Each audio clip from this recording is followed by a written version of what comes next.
কাগজে কলমে লড়াইটা ফ্রান্স আর স্পেনের, কিন্তু ডাগআউট থেকে এই ম্যাচের মধ্যমণি দুই মাস্টারমাইন্ড দিদিয়ের দেশম এবং লুই দে লা ফুয়েন্তে। আধুনিক ফুটবলের পরিভাষায় দুই মায়েস্ট্রোর ট্যাকটিক্যাল যুদ্ধ হতে চলেছে এটিএনটি স্টেডিয়ামে। ফ্রান্স খেলছে 4-2-3-1 ফরমেশনে। শুরুর দিকে চুয়ামেনি থাকলেও আপাতত কোনে আর রাবিও মাঝমাঠে ভারসাম্য রাখছেন, আর তাদের সামনে দেমবেলে অলিস দুয়ের ত্রয়ী মিলে তৈরি করছেন এমন এক আক্রমণ ভাগ যা এই বিশ্বকাপে প্রতিপক্ষের রক্ষণে সবচেয়ে বেশি ভীতি ছড়িয়েছে। সবার সামনে এমবাপে এখন পর্যন্ত টুর্নামেন্টের সর্বোচ্চ গোলদাতা। 6 ম্যাচে 16 গোল করা এই দল প্রতিপক্ষকে শুধু চাপেই রাখে না, বল দখলে না রেখেও দ্রুত ট্রানজিশনে গোল বের করে আনতে সক্ষম। স্পেন সেই চিরচেনা টিকিটাকা থেকে সরে এসে এবার খেলছে অনেক বেশি নিয়ন্ত্রিত, ধীর আর পরিণত ফুটবল। রদ্রি আর পেদ্রি মাঝমাঠে বল ধরে রাখেন, আর দলটার আসল শক্তি রক্ষণে। 5 ম্যাচে মাত্র 1 গোল হজম, যা এই বিশ্বকাপের সেরা রক্ষণ। তবে আক্রমণে তারা এখনো পুরো ছন্দে ওঠেনি। লামিনে ইয়ামাল চোট কাটিয়ে ফিরলেও গ্রুপ পর্বের পর আর গোলে অবদান রাখতে পারেননি।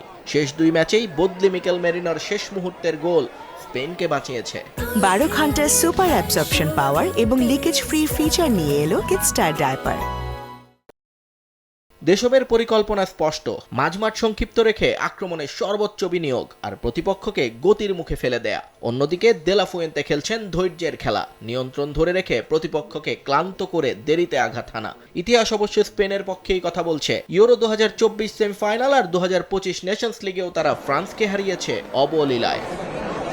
ফ্রান্স জিততে চাইলে রদ্রি পেদ্রি জুটিকে বল ধরতে না দিয়ে দ্রুত প্রেসিং করতে হবে, আর এমবাপে দেমবেলেদের গতি কাজে লাগিয়ে স্পেনের রক্ষণ ভাঙতে হবে ট্রানজিশনে। স্পেনের জন্য চ্যালেঞ্জ হবে তাদের সলিড রক্ষণ ধরে রাখা এবং ইয়ামালকে জ্বলে উঠতে দেয়া, যাতে ফ্রান্সের উপর মানসিক চাপ তৈরি করা যায় গত 2 সাক্ষাতের স্মৃতি দিয়ে। সব মিলিয়ে এটা হতে যাচ্ছে আক্রমণ বনাম নিয়ন্ত্রণের এক ধ্রুপদী লড়াই। কে জিতবে সেটা নির্ভর করবে কোন দল নিজেদের পরিকল্পনায় বেশি স্থির থাকতে পারছে তার উপর। নিয়ন মুহাইমিন, সময় সংবাদ।